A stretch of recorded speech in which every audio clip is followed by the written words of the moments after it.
சுத்திகரிக்கப்பட்ட கழிவுநீர் மூலம் 1.5 லட்சத்திற்கும் மேலான மரங்களை கொண்ட அடர்ந்த வனப்பகுதியை உருவாக்கி தூத்துக்குடி மாநகராட்சி நிர்வாகம் அசத்தி இருக்கிறது. அய்யனார்புரம் பகுதியில் சுமார் 526 ஏக்கர் பரப்பளவில் மாநகராட்சி குப்பை கிடங்கு அமைந்துள்ளது. இங்கு பாதாள சாக்கடை நீரை சுத்திகரித்து மரம் செடிகளுக்கு பாசனம் செய்யும் திட்டம் செயல்படுத்தப்பட்டது.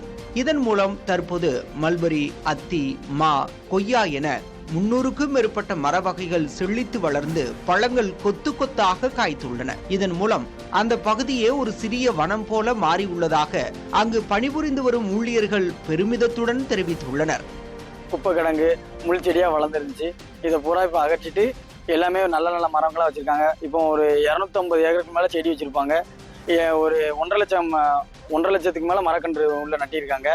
பார்க்க இந்த இடம் வந்து எல்லாமே மாறி இப்போ எல்லாம் பறவைகள் விலங்குகள்லாம் வந்துருச்சு.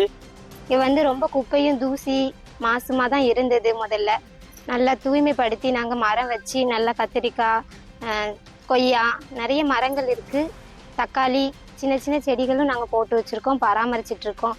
நல்ல காற்று கிடைக்க இயற்கையாக நாங்கள் நல்லா சுவாசிக்கோம். எந்த பிரச்சனையும் இல்லாமல் நல்லா சந்தோஷமா இருக்கு. எங்களுக்கு வர்றதுக்கு வேலைக்கு வர்றதுக்கு விருப்பப்பட்டு வந்துட்டு இருக்கோம். நாங்கள் பாலைவனத்தையும் பக்குவப்படுத்தினால் சோலைவனமாக மாற்றலாம் என்பதற்கு தூத்துக்குடி மாநகராட்சியின் இந்த முயற்சி ஒரு சிறந்த எடுத்துக்காட்டாகும்.